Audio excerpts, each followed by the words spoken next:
So yung 2 minutes and 54 seconds po, kaya po talaga ng drug testing kit.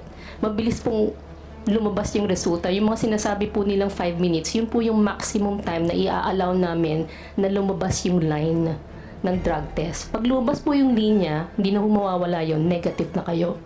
Pero yung naghihintay kayo na mag-a-appear yung linya, hanggang 5 minutes po yung maximum. So we can get, sorry po, 40 to 50 seconds, may resulta na po. I'm Jereza Reyes, the drug analyst from St. Luke's Medical Center, Global City. So as the analyst po, yes, may lumabas po na line.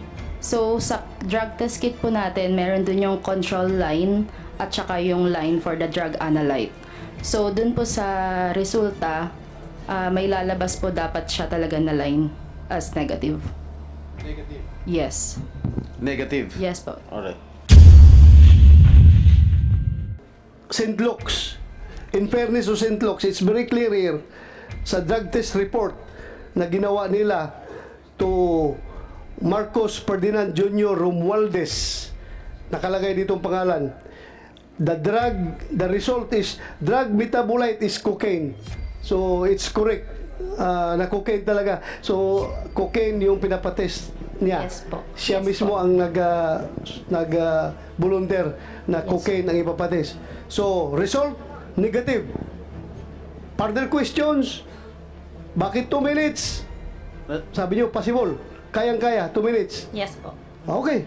So that's it. Thank you for your cooperation. Maraming salamat. Hindi ito imposible ha. Posibleng-posible talaga. Yes po. Thank you. Thank you for that. He is the former PDEA chief. Of course, you know him very well, Mr. Chair. Yes, in fact, another former PDEA chair here, PDEA Director General, General Kakdak, may former senior officer in the PNP. Kahit na may sakit siya, pumunta siya dito. Inoperahan siya sa likod, pumunta siya dito. So, thank you, sir, for coming over. Thank you. You did not let me down. Thank you, sir, for the invitation. And also, my upperclassman, the former officer of the PNP, General Pilisardo Serapio. Sir, thank you. Again, you didn't let your underclassman down. Thank you for coming over. Salamat, sir. Chairman, Mr. Point Yes. of order, Mr. Chairman.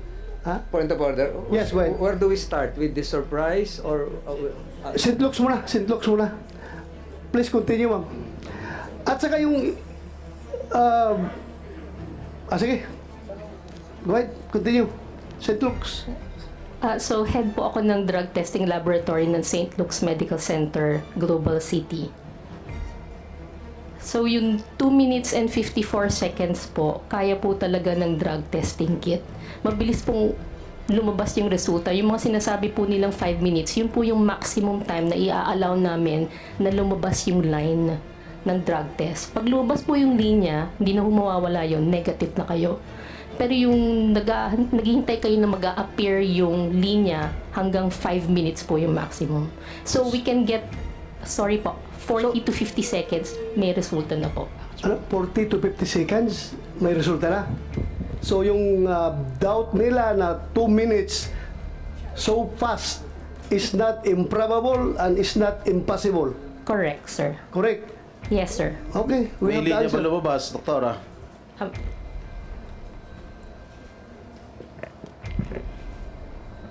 Good morning Please po. identify yourself. I'm Jereza Reyes, the drug analyst from St. Luke's Medical Center, Global City. So as the analyst po, yes, may lumabas po na line. So sa drug test kit po natin, meron dun yung control line at saka yung line for the drug analyte. So dun po sa resulta, may lalabas po dapat siya talaga na line as negative. Negative. Yes. Negative. Yes po. Alright. Will that satisfy everything? Mr. Chairman. Yes, Mr. Chairman. go ahead, Senator Escudero. Permission of Senator Jinggoy. On this point, Dr. Fernandez, and to Ms. Reyes. Yung 2 minutes and 54, 57? 54. Ito yung oras na lumipas mula nung inilagay yung sample dun sa makina hanggang lumabas yung resulta. Tama po ba? Sir, hindi po makina. Ito po ay drug test kit na para pong pregnancy test kit or So, parang para ginaganon yung ka na? COVID. Hindi naman po. Ida-drop mo lang yung urine sa one end, tapos hihintayin mo na lang siya. So, wala hindi, pong ito, makina. hindi ito yung kabuuang proseso ng kinuha yung urine na 2 minutes lang. Yung transaction time po is the specimen collection. So pag abot po nung sample, tapos gagawin na niya. At yung rule ng DOH, hindi pwedeng lumampas ng, Wala pong rule ng DOH. hindi pwedeng mas mabilis kesa, ano yung 5 minutong binabanggit niyo po kanina? Yung drug test kit po na ginagamit namin, hanggang 5 minutes po pwede niyong basahin.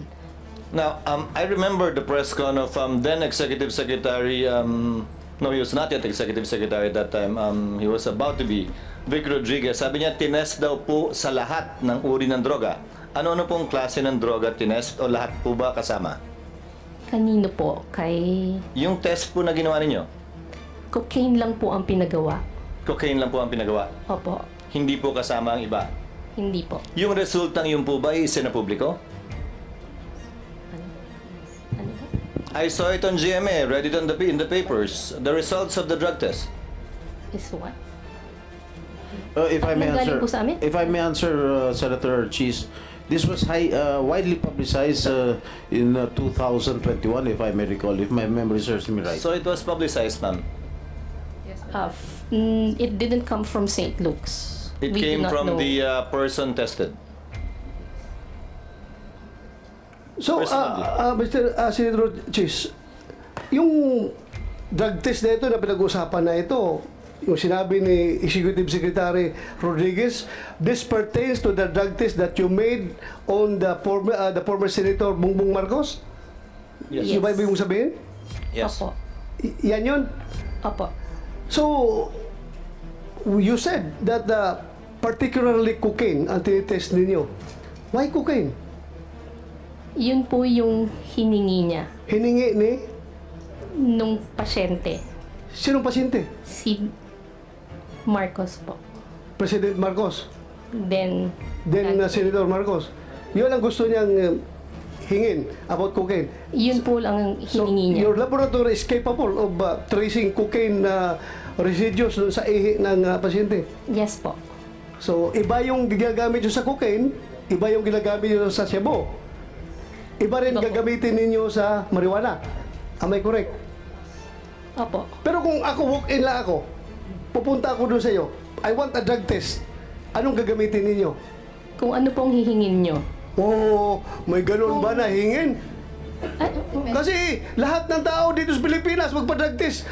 Hindi ba nagtatanong na i-test nyo ako sa cocaine? I-test niyo ako sa shabu? I-test niyo ako sa marijuana? Wala. Pupunta ako sa inyo, magpa-drug test para pag mag-negative, dalhin ko yung dokumento, nag-apply ako ng trabaho. Yun lang naman ang ginagawa natin. Hindi naman kami nagre-request sa inyo ng i-test niyo ako sa cocaine. I-test niyo ako sa shabu. I-test niyo ako sa marijuana. Hindi pupunta ako sa inyo. Please, conduct drug test. Oh, negative. Salamat. Dahil ko ito sa in-applyan ko ng trabaho. Oh, wala ako negative ako. Bakit in-specify na cocaine? Hindi. Sure ka? Usually po Cocaine kasi. ang hiningi ng pasyente ng panahon na yun? Opo. Mr. Chairman. Okay. Mr. Chairman. Thank you. Go ahead, Senator Chis. Since you're a PNP chief and we have a lot of police officers here, pag nag-a-apply ako para sa LTAP o permit to carry, required po ako mag-drug test. Di po ba? Yung drug test po na nire-require ninyo, yung po ba ay para sa lahat din ng uri ng droga o hindi po? General Koy, Sino po pwedeng sumagot? Thank you, Your Honor, and good morning to our honorable senators. Yung requirement for drug test, these are one of the requirements for people applying for driver's license, permit to carry firearms, yung ating license to own and possess firearms. Meron din pong required random testing for secondary and collegiate level student, random testing Ang tinatanong ko po yung nag-a-apply para sa permit to carry firearms. Yes, kailangan po yan. Kailangan po ng Lahat po ba ng droga tinetest? shabu and marijuana po ang Oh, edi pag nagko-cocaine ako, apply ako ng lisensya, pwede. maring makalusot po kasi po yun po yung yun po yung To emphasize to the chairman's point, See that? So, for license to carry firearm outside of residence, ang tinetest lang po ng PNP ay shabu at marijuana? yan po yung predominant Yes or no, sir? Meaning, apparently there are different tests. Yes or no, sir? Recording in yes, Your progress. Honor. Number 2, drug test for driver's license. Ano lang po yung tinetest? Ganun din po. Your Honor, shabu lang. shabu and marijuana, for marijuana. And marijuana. So yan po yung nire-require ng gobyerno? Sa mga pagkakataong nire-require ang drug test? Kasi po iba-iba pong reagent na ginagamit dyan eh. At itong shabu and marijuana being the predominant drugs na ginagamit natin, yan po yung marami na tayong reagents. Sir, saan po nakasulat yan? Na shabu and marijuana lang ang test natin? Wala naman po, pero yan po yung practice na ginagamit natin. No, on the part of PIDEA and especially on the part of the Dangerous Drugs Board, you are the part, especially the DDB, which is policy making. I think this fell into the cracks. Sino nagde-determine yung bumibili ng testing kits? Where is the policy coming from? Bakit sino nag-decide at nagsabing marijuana lamang at shabu? Meron pong dalawang test na ginagawa eh, yung screening and yung confirmatory. Pag nag-positive po yung sa first screening, ito po yung isa subject for confirmatory at Sir, dito po malalaman. Sir, I agree, sir. But my question is, where is it written na pag drug test required by government, whether for driver's license or for permit to carry firearm outside of residence, you only test for these two prohibited drugs? San po nakasulat yon? Sino nagbaba ng polisiyang yon? Sino nagdesisyon po nun? O nagkataon lang? Nakasanayan lang? Wala pong ganung policy. Ganun lang, yan lang po yung ginagawa siguro po dahil sa additional expenses kung gagamit pa ng reagent. Pero yun nga po, doon sa secondary testing po, doon sa confirmatory testing, dito po malalaman kung anong drugs yung na-detect doon sa initial screening. Perhaps there is another gap the good chairman of the committee can look into, Mr. Chairman. Why is it that it's only only the tests for shabu and marijuana is being used? Because clearly shabu and marijuana would be called the poor man's addictive drug, while cocaine would be the richer man's addictive drug. So kahit pala sa testing, pinapaboran yung mayaman kumpara sa mahirap, di ba dapat kung nagtitest tayo, gaya ng sinabi ni Senator Bato, lahat na. But the point I'm driving at, Mr. Chairman, is kung ang gobyerno namimili ng kung anong droga ang itetest, lalo naman siguro kung yung individual na magpapatest, kung anong babayaran niya. And I remember that time, I think this test was done in November, and issues were being raised with then candidate Bongbong Marcos that these issues were raised against him. That allegedly he was a cocaine user, and that's why at that time they conducted these tests to answer in light of the political perhaps weather at that time, the issues being raised against him. Although there is no legal requirement for a candidate to do a drug test. That was attempted at some point in time in our history to require a drug test, but the Supreme Court unfortunately struck it down as an additional requirement for elective office, which is not allowed under the Constitution. Unfortunately, sana nga ni-require yun, pero hindi. Sabi ng Korte Suprema, hindi pwede. Applying a higher standard, a less stricter standard insofar as running for public office is concerned. So I guess that answers the query of the chairman, and that reveals a loophole too insofar as the drug testing rules of the Philippine National Police, the PIDEA, and the DDB is concerned. Thank you, Mr. Chair. Thank you, Senator Chis.